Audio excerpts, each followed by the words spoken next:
꿈꾸는 교회 2025년 마지막 금요기도회에서 함께 말씀을 나눌 수 있게 된 점에 감사를 드리고요. 오늘 함께 요한복음 16장 16절부터 24절까지 말씀으로 함께 말씀을 나누려고 합니다. 우리 함께 말씀을 교독하실 텐데요. 본문이 좀 깁니다. 그렇지만 우리 속도를 맞춰서 함께 교독하시겠습니다. 제가 먼저 읽겠습니다.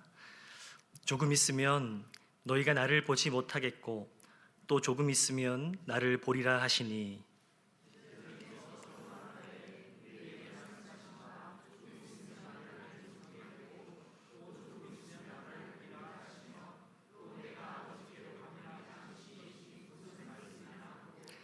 또 말하되 조금 있으면이라 하신 말씀이 무슨 말씀이냐 무엇을 말씀하시는지 알지 못하노라 하거늘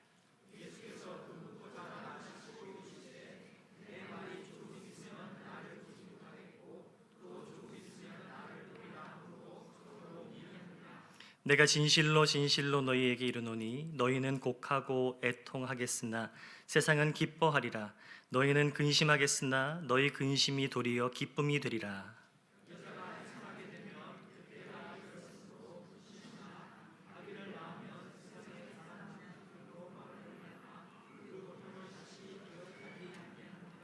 지금은 너희가 근심하나 내가 다시 너희를 보리니 너희 마음이 기쁠 것이요 너희 기쁨을 빼앗을 자가 없으리라.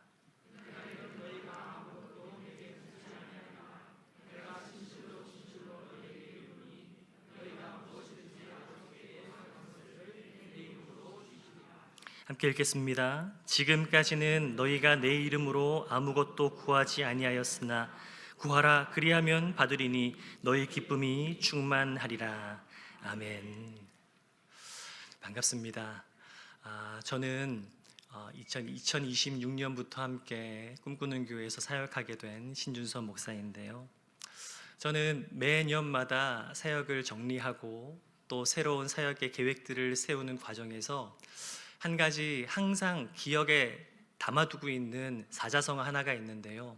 그것이 뭐냐면 용두사미입니다. 시작은 용처럼 대단하고 크고 어떤 뭔가 화려한 것 같지만 마지막 끝에 가서는 뱀의 꼬리처럼 아무것도 아닌 빈약하다는 그런 뜻입니다.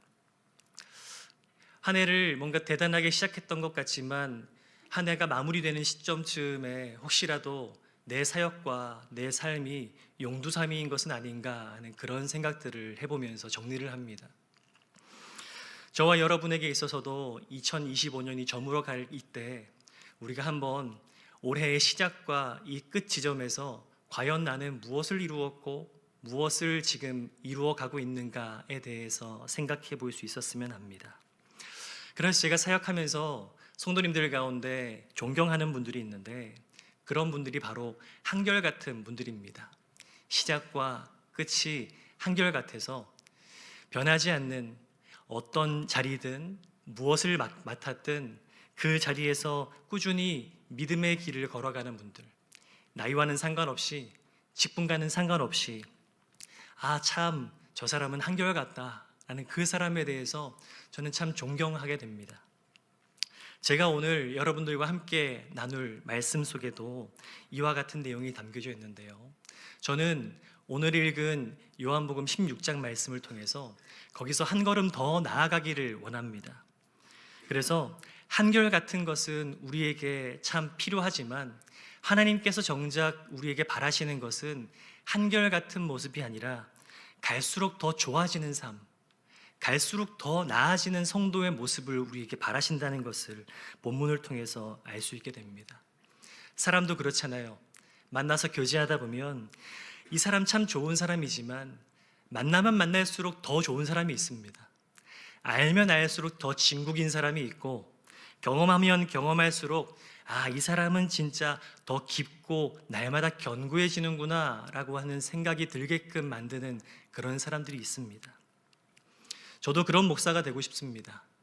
그런 목회자가 돼서 만나는 그 첫 만남만 좋은 것이 아니라 한결같은 것을 넘어서서 계속 좋고 더 좋아지고 더 깊어지고 더 나아지는 그런 목회자가 되기를 제 마음속에 품고 있는데요. 저와 여러분의 삶 속에 이와 같은 은혜가 있기를 소망합니다. 요한복음 14장 12절 말씀에 보면 예수님께서 이렇게 말씀하셨습니다. 내가 진실로 진실로 너희에게 이르노니 나를 믿는 자는 내가 하는 일을 그도 할 것이요 또한 그보다 큰 일도 하리라. 하나님께서 이 땅에 예수 그리스도를 보내시고 예수님을 통해서 우리에게 허락하신 새 생명은요, 단순히 예수님의 사역에 동참하는 것으로 끝나는 것이 아니라 예수님께서 이 땅에서 육신을 입고 하셨던 그 사역보다 더 위대한 사역, 더 큰 사역에 우리를 동참시키시고 그 사역들을 하게 하려 하심이라는 것이 예수님께서 지금 하시는 말씀입니다. 혹시 여기 있는 성도들 가운데 이미 꽤 오랫동안 신앙생활 하시며 교회를 사랑하고 봉사하고 헌신하는 과정 속에서 나는 이만하면 된 것 같다, 나는 이 정도면 된 것 같다라는 생각으로 어느 정도 나도 교회를 섬기고 사랑하며 쏟아 부었던 것이 있으니까 이제는 좀 쉬어야지 라는 그런 마음 가지신 분들도 있을 거라고 생각합니다.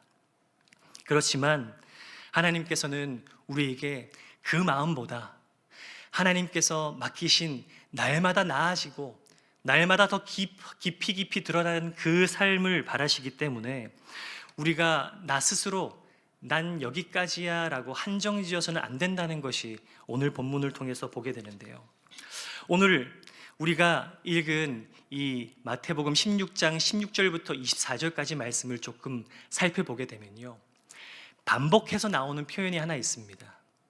그게 뭐냐 하면 조금 있으면 이라는 표현이에요. 조금 있으면. 지금 예수님께서 제자들에게 이렇게 말씀하십니다. 조금 있으면 나를 보지 못하겠고 또 조금 있으면 나를 보리라. 이 말을 제자들이 듣고서 혼란스러웠어요. 도대체 예수님 무슨 말 하시는 것이? 조금 있으면 말씀하시는데 도대체 지금 무슨 말을 하시는지 제자들은 이해하지 못했습니다. 예수님께서 하신 이 말씀 속에는 예수님께서 장차 당신에게 주어질 죽으심과 부활에 대해서 가리키고 있는 내용입니다. 그런데 그것뿐만 아니라 동시에 이제 이 땅에서의 사역을 마무리하시면서 제자들을 떠나서 아버지에게로 가실 것을 예고하시면서 그 떠나심이 이 땅에 남겨져 있는 성도들, 하나님의 백성들에게 더 위대한 역사를 이루기 위한 첫 단추가 된다는 것을 말씀하고 있는 거예요.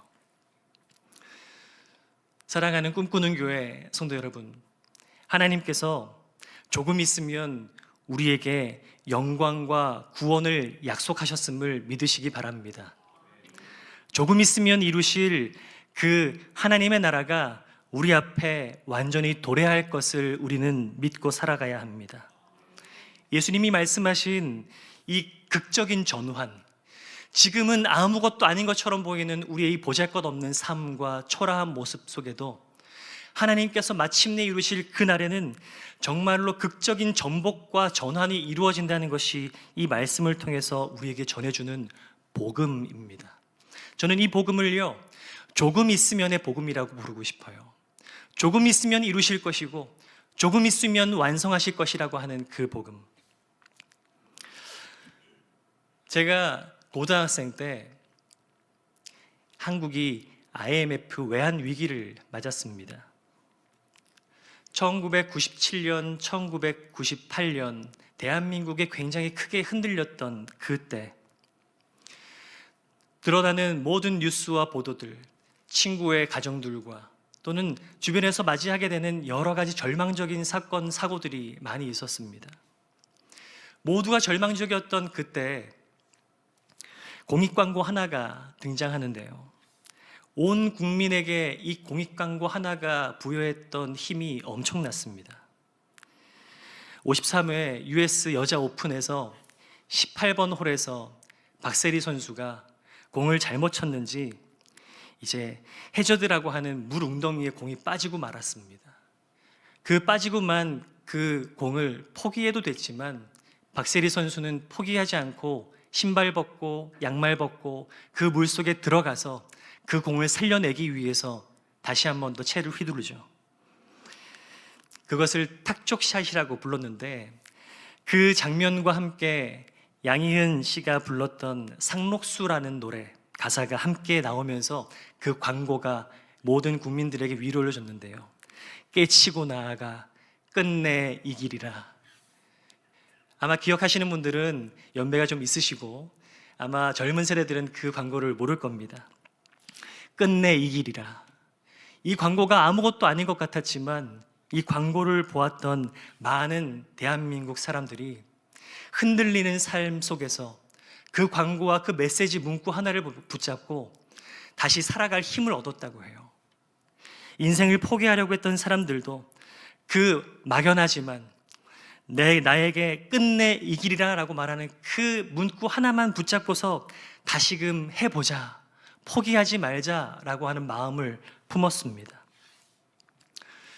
여러분, 우리가 여기서 한번 생각해 봐야 될 것이 있어요. 우리 주님께서 우리에게 말씀하셨습니다. 조금 있으면 마침내 하나님의 나라가 도래할 것이고, 조금 있으면 마침내 하나님께서 우리에게 주시겠다고 약속하셨던 완전한 승리가 임할 것이라고, 이것이 세상에서 말하는 아무 대책도 없는 그런 낙관주의가 아니라 우리의 삶을 책임지시고 우리의 삶을 운영하시는 그 하나님의 손 안에서 우리가 살고 있기 때문에 온전히 이루어질 것이라는 약속의 말씀인 것이죠. 오늘 읽은 22절 말씀에서도 예수님께서 말씀하십니다. 지금은 너희가 근심하나 내가 다시 너희를 보리니 너희 마음이 기쁠 것이요 너희 기쁨을 빼앗을 자가 없으리라. 지금은 근심 가운데 있고 지금은 우리가 암흑 가운데 있는 것 같아 보여도 조금 있으면 내가 다시 너희에게 올 것이고 너희를 구원하리라. 그 메시지, 우리에게 주신 이 복음을 통해서 예수님께서는 우리 안에 꺼져가는 불씨가 다시 살아나게 하시며 내려놓으려고 하는 그 마음 가운데 다시금 활력을 얻게 하신다는 것을 기억하시기 바랍니다. 이것을 아는 사람은요, 절대로 대충 살 수가 없습니다. 이 말씀을 붙잡은 사람은 은혜를 구하지 않은 채 자기를 의지하며 살아갈 수가 없어요. 왜냐하면 하나님이 내 구원자가 되시고 내 삶이 그분의 손안에 있기 때문에, 조금 더 있으면 주님이 나를 구원하실 것을 내가 믿기 때문에 한순간도 하나님을 의지하지 않은 채 살 수가 없다는 말입니다. 그런데 우리 주변을 살펴보고 내 주변의 환경들을 살펴보면 하나님을 믿는다고 말하면서 그 약속을 알고 있다고 말하면서도 그냥 그렇게 세상 사람들과 별로 다르지 않게, 예수님을 믿지 않는 사람과 별로 다르지 않게 살아가는 사람들이 더 많습니다. 왜일까요? 저는 그 이유가 바로 하나님이 우리에게 주신 약속을 잊고 살기 때문이라고 생각합니다. 잊혀지는 것이 아니라 우리 스스로 잊는다는 말입니다. 조금 있으면이라는 그 주님의 말씀이 어느 순간부터 내 삶 속에서 와닿지가 않고 너무 멀리게만 느껴지고 듣기 좋은 긍정의 메시지처럼만 들리면서 내가 사는 세상, 내가 살아가고 있는 삶의 반경 속에는 그 말씀은 그냥 울리는 메아리처럼 듣기 좋은 말로 끝나버리고, 내가 살아가는 삶은 내가 치열하게 살아내야 하는 내 힘과 내 노력의 결과물이라고 생각하면서 그 말씀을 잊으려고 하는 것이죠. 제가 올해 3월 2일 주일 사역을 마치고 집에 돌아가서, 그 전날이 3.1절이었잖아요. 정리를 다 하고 이제 주일 저녁에 목사님들도 TV를 봅니다. TV를 틀어서 채널을 넘기다 보니까 EBS에서 암살이라는 영화를 했어요. 암살이라는 영화, 전에도 한번 봤었지만 한 번 더 이 3.1절을 맞이해서 하는 영화이기 때문에 한 번 더 주목해서 보았습니다. 일제강점기를 배경으로 하고 있는 그 영화 속에서 이정재 씨가 염석진이라는 인물의 주연 배우로 등장하는데, 이 염석진이라는 사람이 독립운동을 하다가 체포돼요. 체포되면서 고문을 당하는 과정 속에서 밀정이 되기로 선택합니다. 밀정이 되어서 활동하다가 급기야는 일제 경찰이 돼서 독립군들을 잡으러 다니는 역할까지 하게 됩니다. 편하게 살았겠죠. 그런데 우리는 역사를 통해서 알고 있는 것처럼 일본이 패망합니다. 일본 앞잡이였던 그가 일본이 패망한 이후에 살아야 되기 때문에 신문 세탁을 하죠. 독립운동가로 행세하면서 그가 부귀영화를 누리는데 그 모습을 보고 있었던 독립운동가들이 그 매국노를 처단하기 위해서 찾아갑니다. 영화 속에는 전지현 씨가 맡았던 안윤옥이라고 하는 그 인물이 찾아가서 총을 겨누죠. 총을 겨누고 이렇게 말합니다. 왜 그때 동지들과 민족을 배반했는가? 그랬더니 그 대답이 인상적입니다. 몰랐으니까. 해방될 줄 몰랐으니까. 해방될 줄 알았다면 내가 배신했겠나? 그렇게 말해요. 지극히 인간적인 대답이죠. 여러분, 해방될 것이라고 꿈에도 생각하지 못했기 때문에 내 앞에 있는 그 현실에 안주할 수밖에 없었던 것입니다. 절망적인 상황을 그냥 버티다가 어쩔 수 없어서 그도 어쩔 수 없이 일본 편에 섰다는 것을 어필하는 거였어요. 우리도 그렇잖아요. 버티다가 너무 막연하고 버티다가 내가 지금 버티고 있는 이것이 너무 허황된 꿈이라고 생각하게 되는 그 순간 우리는 현실을 직시한다는 차원에서 신앙, 믿음, 하나님은 뒤로 한 채 내 앞에 놓여 있는 것에 초점을 맞춥니다. 하지만 부끄러운 그 고백이 절대로 그 삶을 책임져 줄 수 없다는 것입니다. 여러분, 우리는 우리 삶 속에서 내 앞에 놓여 있는 것에 집중할 수밖에 없다라고 그렇게 말하지만요, 맞아요. 우리의 삶은 그렇게 고단하고 힘듭니다. 그렇지만 하나님 앞에 설 그날 절대로 그 핑계가 우리의 구원을 책임져 줄 수 없다는 것입니다. 성도 여러분, 우리가 살고 있는 이 시대는 생명으로 인도하는 좁고 협착한 길로 들어가라고 하신 그 주님의 말씀이 시대착오적인 말이라고 말합니다. 그런 시대착오적인 것들을 붙잡고서 어떻게 살 수 있냐라고 말하면서 우리에게 크고 넓고 우리를 마치 건져내 줄 것만 같은 세상의 길을 따라가라고 그렇게 말합니다. 그러면서 우리도 그 길을 함께 선호하게 되죠. 왜일까요? 왜냐하면 우리 마음 한켠에 그가 그랬듯이 설마 정말 그날이 올까? 정말 주님이 구원하시는 그 구원의 날이 내 앞에 도래할까? 라고 하는 불신이 우리 속에 자리 잡기 때문에 그런 것입니다. 우리가 기다리는 하나님의 나라는요, 우리 앞을 가로막는 수많은 문제들, 그 문제들 때문에 좌지우지 될 만큼 연약하지 않다는 것을 기억하십시오. 나 스스로 한정짓고 나 스스로 포기하게 되는 그것들로 인해서 하나님의 나라는 절대로 무너지지 않습니다. 성도 여러분, 우리 주님은 말씀하셨습니다. 조금 있으면 하나님께서 우리를 구원하실 것이라고, 하나님의 역사가 조금 있으면 이루어질 것이라고 그렇게 약속하셨어요.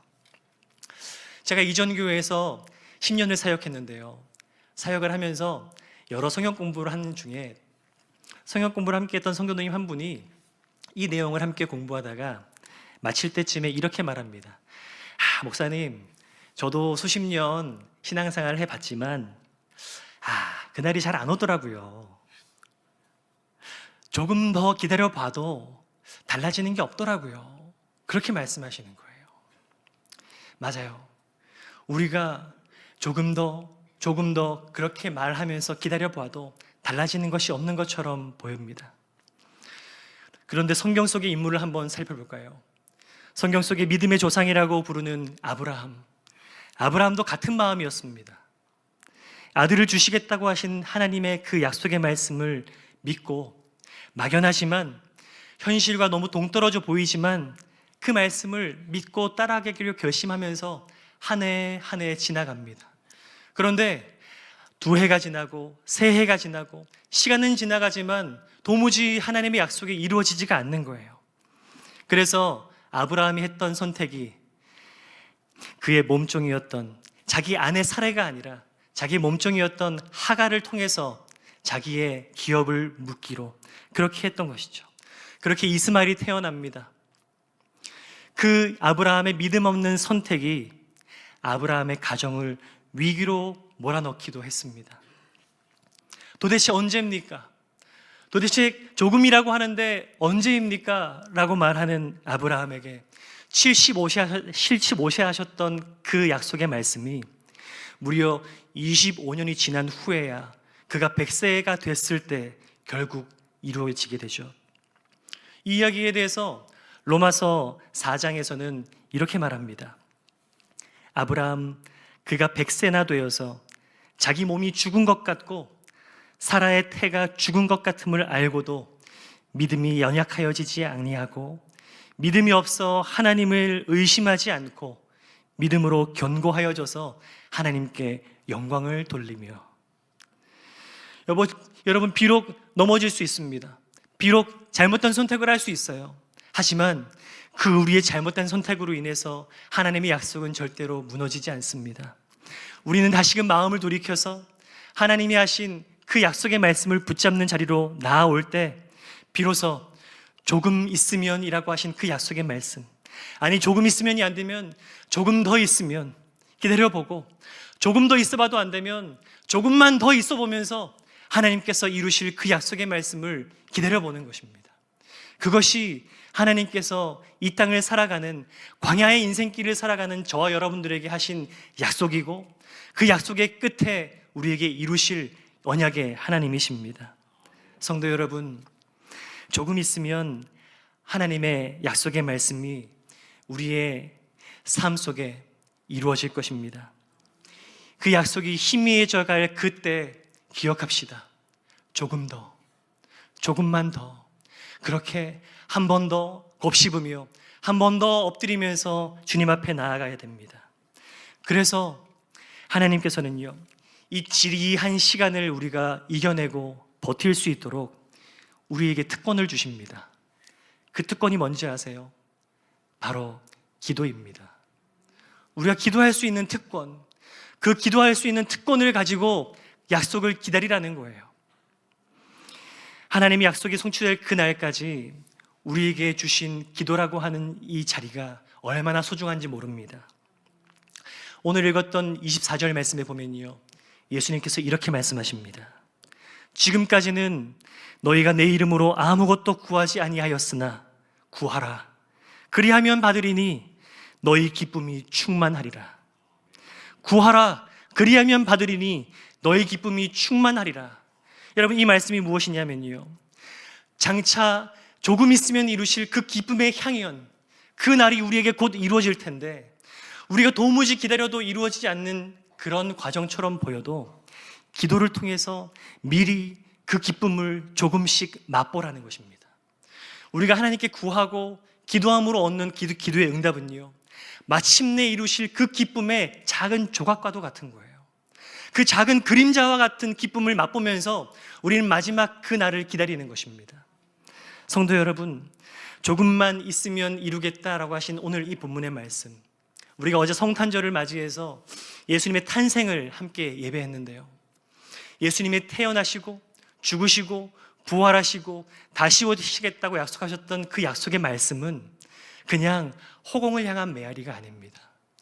우리의 삶 속에 변하지 않는 것이 있다면 하나님의 말씀이며, 그 변하지 않는 약속의 말씀을 붙잡고 살아가는 그 이에게 하나님께서 영원한 기쁨을 주시겠다는 것을 우리에게 보여주신 표징입니다.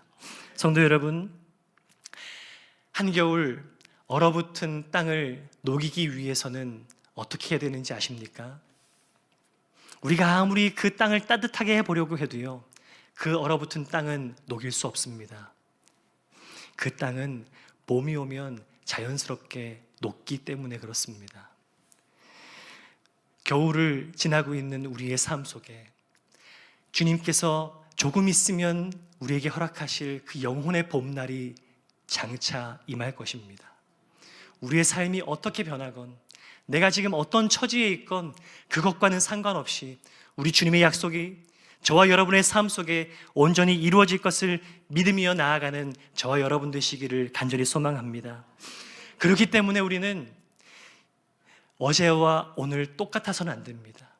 어제보다 더 나은 오늘의 나의 모습, 어제보다 더 깊어진 나의 자리, 그 믿음의 자리, 그 깊어진 자리, 더 넓어진 믿음의 자리에 나아가 하나님께서 장차 오실 그 약속의 날을 고대하면서 더 좋아지는 성도, 더 나아지는 성도, 더 주님 앞에서 깊어지는 성도의 삶으로 나아가기를 간절히 소망합니다. 그렇게 해서 주님께서 약속하신 그 조금 있으면의 약속이 우리의 삶 속에 온전히 이루어지는 것을 누리는 우리 모두가 되기를 간절히 소망합니다.